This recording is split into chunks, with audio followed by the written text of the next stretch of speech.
रानी लक्ष्मीबाई स्मारक बालिका inter college कोडेबार में एम्बुलेंस को रास्ता दे अभियान के तहत कटका क्लब सामाजिक संस्था के द्वारा गोष्ठी का आयोजन किया गया। कार्यक्रम का शुभारंभ संजय सिंह ने किया। इस मौके पर मुख्य वक्ता शिक्षक साहित्यकार सर्वेश कांत वर्मा ने बताया कि यातायात नियमों के बारे में लोगों में जागरूकता बढ़ाना और सड़क दुर्घटनाओं में के कारण होने वाली मौतों को कम करना है।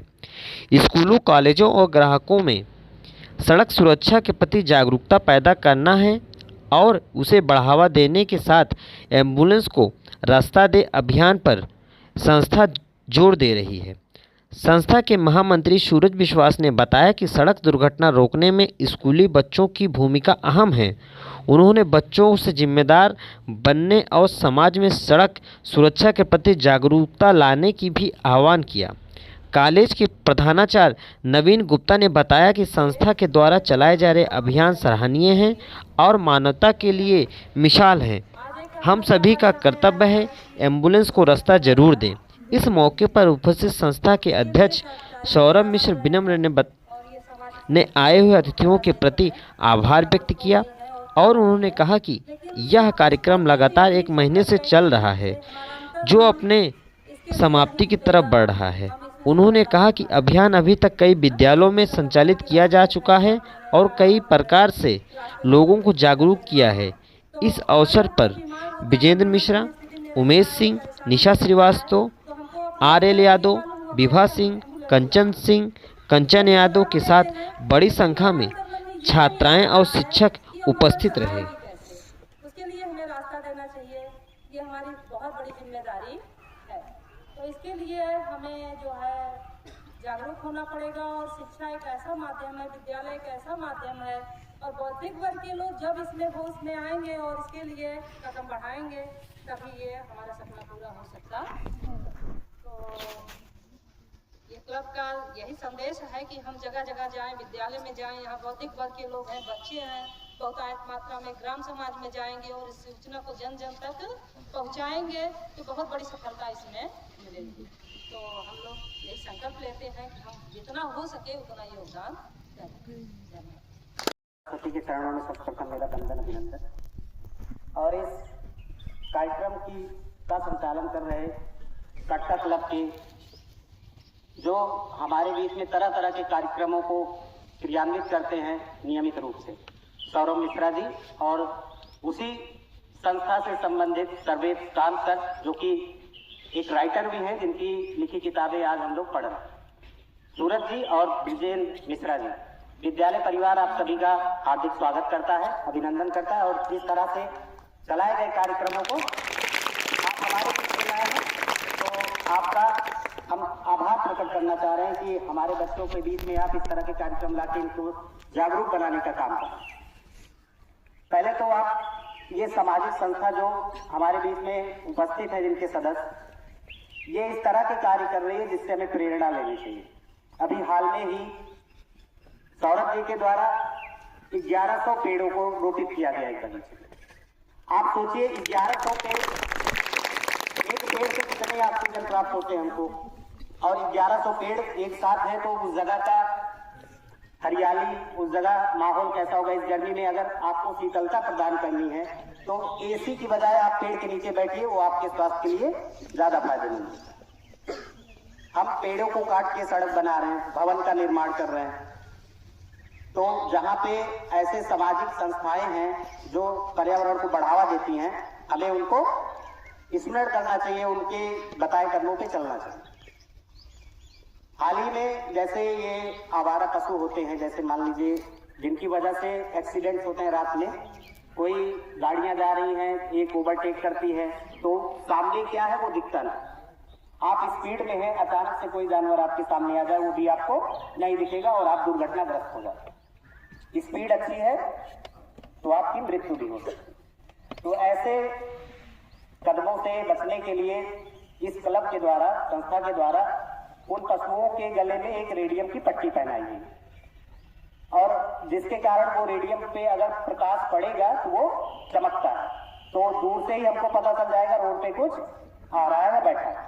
तो ये भी एक तरह का सराहनीय कार्य है। जिससे दुर्घटना से हम बच सकते हैं। अब हाल ही में आपको विगत वर्ष बीता तो एक प्रतियोगिता आयोजित की गई थी इसी संस्था के द्वारा, समान ज्ञान प्रतियोगिता। काफी बच्चों ने पार्टिसिपेट किया था, जिन्हें कुछ प्रशस्ति पत्र भी प्राप्त हुए थे, कुछ प्रथम, सेकंड और द्वितीय भी प्राप्त हुए थे। और ये 48 या 49 विद्यालयों में से था।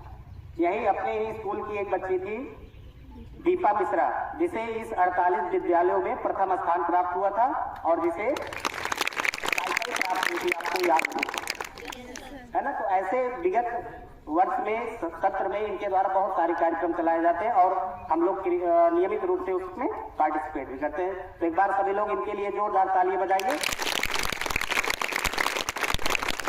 और आज जो हमारे बीच में उपस्थित है, तो एक महत्वपूर्ण ये भी एक प्रश्न उठता है कि एम्बुलेंस क्यों जरूरी, जो कि आज का जो टॉपिक है हमारा, एम्बुलेंस को रास्ता क्यों दे। देखिए, हमारे घर में गाड़ियां हैं बहुत सारी कि हम किसी भी जो मरीज है उसको अस्पताल तक पहुंचा सकते हैं, लेकिन मंचा सिंह, हमारे सभी अतिथि एवं इस विद्यालय प्रांगण में बैठे हमारे छात्राएं, गुरुजन, सबको मैं कटका क्लब की तरफ से प्रणाम करता हूं। आज एक बहुत अहम मुद्दा है एम्बुलेंस को रास्ता दें। हम लोगों में जब हम भी आप लोगों के ही समकक्ष से निकले हुए हैं, जब विद्यालय में छुट्टी होता है तो हम लोग ये नहीं देखते हैं कि एम्बुलेंस जा रहा है, क्या जा रहा है, सब जाए तेल लेने, हम लोग चलेंगे तो बीच में चलेंगे। रहता है कि नहीं रहता? हमारी बहनें आज यहाँ हैं, हम लोग भी थे, रामती के स्टूडेंट रह चुके हैं हम लोग। गुरुजी द्वारा शिक्षा दिया जाता था कि छुट्टी होने के बाद एक लाइन बना के जाना है। शिक्षा वहां तक लेते थे हम लोग जहां तक गुरुजी बताते थे। रोड पे चढ़ जाते थे, शिक्षा बैग में चला आता था। आता है कि नहीं आता है? तो हम लोगों को एक प्रण करना है, जो हम लोग आज यहाँ बोल के जा रहे हैं, इसको अपने दिमाग में सेव कर लेना है। जब विद्यालय छुट्टी होती है, एक लाइन बना के आप लोग जाइए, 4 लाइन बना के न जाइए। पता लगा कहीं इमरजेंसी है, कोई वाहन आपको टक्कर मार के चला जा रहा है और आपको एम्बुलेंस की आवश्यकता हो गई, आगे फिर कोई विद्यालय पड़ा हो, वहां भी छुट्टी हुई है, आप जैसे करे रहेंगे वैसे आपके साथ वहां होगा, रास्ता नहीं मिल पाएगी आपको। उस समय सिचुएशन इतनी गंभीर होगी, आपकी जान भी जा सकती है। तो इसलिए हम लोग अगर अभी से सजग हो जाएंगे, एम्बुलेंस को अगर रास्ता देंगे, आज मैं नहीं हूं, एम्बुलेंस में कोई दूसरा है, ईश्वर ना करे मेरा नंबर आए कल उस पर, अगर आएगा, अगर मैं आज दूसरे घर किया रहूंगा तो मुझे भी हेल्प मिलेगा। मिलेगा या नहीं मिलेगा? कभी भी आप रास्ते में जा रहे हैं, मंदिर पढ़े, मस्जिद पढ़े, गुरुद्वारा पढ़े, कुछ भी पढ़े, उसके लिए प्रार्थना ना करिए, चलेगा। लेकिन अगर एम्बुलेंस जा रहा है, उसके लिए रास्ता दीजिए और उनके लिए प्रार्थना करिए। जो भी जीवन उसमें है वो सुरक्षित अपने परिवार के साथ हंसते खेलते हुए। इसी के साथ मैं अपनी बातें विराम दूंगा। विद्या के पावन मंदिर में मैं बोलूं, उसके पहले आप सभी को प्रणाम करता हूँ। एम्बुलेंस को रास्ता दे कार्यक्रम में जनपद की एक ऐसी महान विभूति जो समाज सेवा के क्षेत्र में उल्लेखनीय कार्य कर रही है, जो भी माइक पर संचालन कर रहे थे, परमादरणीय राष्ट्रीय अध्यक्ष सौरभ मिश्रा जी, और इस विद्यालय के प्रधानाचार्य जी, राष्ट्रीय सहायक पत्रकार सूरज विश्वास जी, और हमारी आंखों के सामने बैठे हमारे प्यारे प्यारे बच्चों।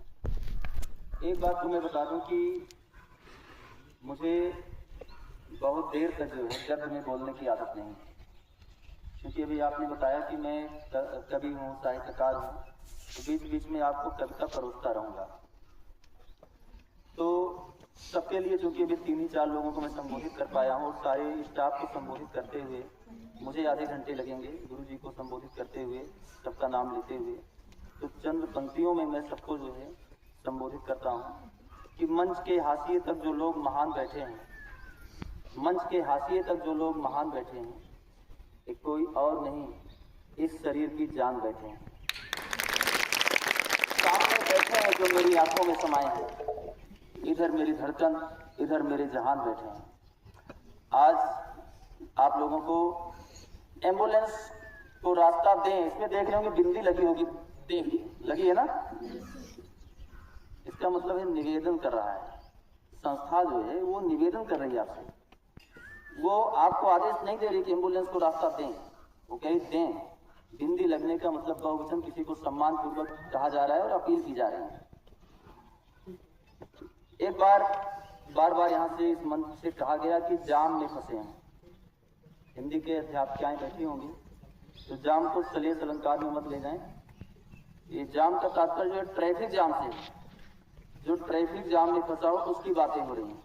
मैं इस मुद्दे पर बात करूं उसके पहले बच्चियां बैठी हैं हमारी, मैं बच्चियों से कुछ दो बातें करना चाहता हूं।